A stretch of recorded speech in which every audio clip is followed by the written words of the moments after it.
TV. सुनो, तुम्हारे बाबूजी तो कब के गुजर गए। अब उनका जो सामान है वो पड़े पड़े कबाड़ा हो रहा है। बेच ही दो, कुछ पैसे आ जाएंगी। बात तो सही है। अगले संडे फुर्सत में यही करेंगे। अगले संडे रोहित सारा सामान कबाड़ी को घर बुला के दे देता है। तभी उसकी नजर बाबूजी की पुरानी टीवी पर जाती है, जो इतने सालों तक कूड़े में पड़ी थी, फिर भी चमचमा रही थी। टीवी तो देखो, जैसे एकदम नई हो। हाँ, बाबूजी को टीवी देखना बहुत पसंद था। उनका सपना था कि वो टीवी पे आए। एक बार मौका भी था जब वो अपने गांव के गाने सुनाने किसी चैनल पर जाने वाले थे, पर मैं और मेरा भाई लड़ पड़े और बाबूजी को घर पर ही रुकना पड़ा। चला के देखें क्या? हाँ हाँ, क्यों नहीं, देख लेते हैं। पर शायद ही चले। बाबूजी ने उस लड़ाई के दिन के बाद टीवी देखना ही छोड़ दिया था। टीवी चालू करने के लिए उसमें केबल वायर लगा दिया जाता है। एक न्यूज चैनल चालू हो जाती है। स्वर्ग की सीढ़ी के रास्ते हैं तीन, तीनों के तीन रास्ते हैं संगीन। पहला रास्ता है सांप की बीन, दूसरा रास्ता घर में बिछा कालीन, तीसरा रास्ता कलकत्ता से चीन। ये क्या बकवास खबर है, कुछ अच्छा लगा दो। अरे आप बोलो तो सही, कोई अच्छी खबर सुना देता हूं। मेरा तो काम ही खबर देना है। अरे बाप रे, टीवी बात कर रही है। हाँ, ये न्यूज वाला मुझसे। हाँ हाँ, आपसे ही तो बात करूंगा ना, आपके घर में हूं तो। अरे ये सपना है क्या? तुम हमसे बात नहीं कर सकते? अरे सपना नहीं भाई साहब, ये टीवी जादुई टीवी है। बोलो, क्या खबर सुननी है, वरना ब्रेक लेने का टाइम आ जाएगा। सुप्रिया घबरा के टीवी बंद कर देती है। वो क्या था? अरे एक बार और चालू करके देखे, फिर से बात करेगा तो चैनल बदल देंगे। सुप्रिया फिर टीवी चालू कर देती है। अरे ऐसा कोई मुंह पे टीवी बंद करके जाता है क्या? मुझे बुरा लगा आपका नेचर। चाय पानी तो पूछो। सुप्रिया टीवी के बटन से चैनल बदल देती है। अब टीवी पर एक फिल्म चल रही है। अरे ये तो सूर्यवंशम है ना? हाँ, और ये ठाकुर को जहर की खीर दे दी और उसको पता भी नहीं है। ए भाई, खीर मत पीना, उसमें जहर है, मत पीना। ठीक है महाशय, जैसा आप कहें। हाँ। अरे आपकी बात मान ली, पूरी पिक्चर ही अब तो बदल जाएगी। मतलब ये सच में जादुई टीवी है? तभी वहां कबाड़ी आ जाता है। भैया, टीवी के 150 रुपए दूंगा, चलेगा? अरे 1.5 करोड़ में भी ना दे तुमको ये टीवी हम। अरे 1.5 करोड़ खरीदने को होते तो तुम्हारे घर में ये पानी चाय नहीं पीता, अंबानी या टाटा के घर बैठा कोल्ड कॉफी पीता।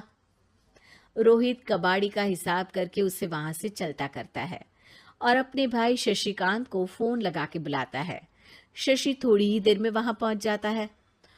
क्या हो गया भैया? अरे बाबूजी का टीवी याद है? हाँ हाँ, जिसमें घुसे रहते थे हमेशा वो, और अपने को कुछ नहीं देखने देते थे। अरे वो अब जादुई टीवी बन गया है। भैया, आपकी बकवास करने की आदत अब तक नहीं गई। अरे आपके घर में बच्चे हैं, अब तो बड़ों जैसी बात करो। रोहित जाके टीवी चालू कर देता है। टीवी पर एक जादू का शो हो रहा है जिसमें एक जादूगर है। अब मैं अपनी टोपी में से कबूतर निकालूंगा। श्रिंग ब्रिंग शरिंग बम फोपा फुफी फुफा बाउ। टीवी से कबूतर निकलता है और शशिकांत के सर पर आकर बैठ जाता है। भैया, ये क्या हो रहा है?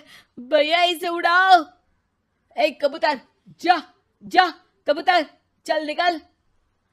अब मैं टोपी में से सांप सुनते ही शशिकांत कांप जाता है और भाग के टीवी बंद कर देता है। भैया, सॉरी भैया, मैं समझ गया ये सच में जादुई टीवी है, पर एक बार और ट्राई करते हैं। पर भाभी, कोई दूसरा चैनल लगाओ। हाँ, जिसमें डर ना लगे। सुप्रिया टीवी चला देती है और न्यूज लगा देती है। अरे कितने दिनों बाद मुझे याद आया, बताइए क्या खबर सुनाओ। और ये नया आदमी कौन है? ये मेरा भाई है शशिकांत। ओह यस, वही है ना जिससे तुम लड़ लिए थे किसी बात पे, और तुम्हारे बुढ़ाओ पिताजी गुस्सा हो गए थे और टीवी को संन्यास दे दिया था। हैं? तुमको कैसे पता ये सब? इस टीवी में रहने वाले आदमी से लेकर कबूतर तक को तुम्हारे बाबूजी और तुम्हारी बातें पता है, इसलिए तो ये जादुई टीवी है। ये टीवी क्या कर सकती है वैसे? तुम जो मांगो दे सकती है। कहानी बदल सकते हो, खबर बदल सकते हो, कोई चीज मांग सकते हो। अरे भैया, ये टीवी मैं लेके जा रहा हूँ। बाबूजी का लाडला तो मैं ही था ना। अरे ऐसे कैसे? मैं बड़ा बेटा था, अब तक मेरे घर में टीवी थी ना। अब तक कहाँ गए थे पिताजी के लाडले? तुम्हारी गलती का एहसास भी है।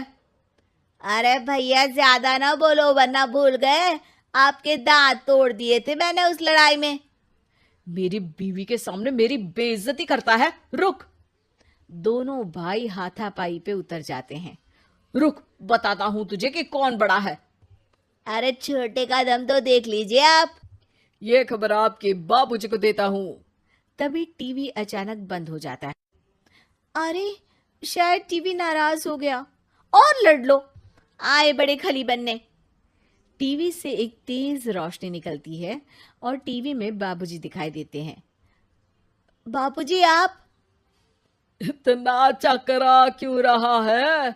अपने बाप को नहीं पहचानता क्या? ये तो ऐसा ही है बाबूजी। प्रणाम बाबूजी। अरे चुप कर, तुम दोनों ही उल्टे हो।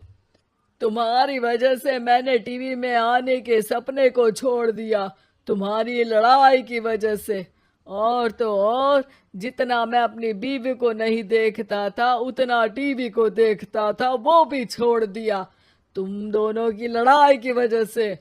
और अब मरने के बाद जब मैंने टीवी को जादुई टीवी बना दिया तो भी तुम इसका फल लेने की जगह लड़ रहे हो। अरे तुम तो लायक ही नहीं हो। अब तुमको बाबा जी का ठुल्लू भी नहीं मिलेगा। बाबूजी चले जाते हैं। टीवी बंद हो जाता है। रोहित और शशिकांत गिड़गिड़ा के टीवी के सामने हाथ जोड़ के बाबूजी को बुलाते हैं, पर टीवी सिर्फ धुआं निकालता रहता है।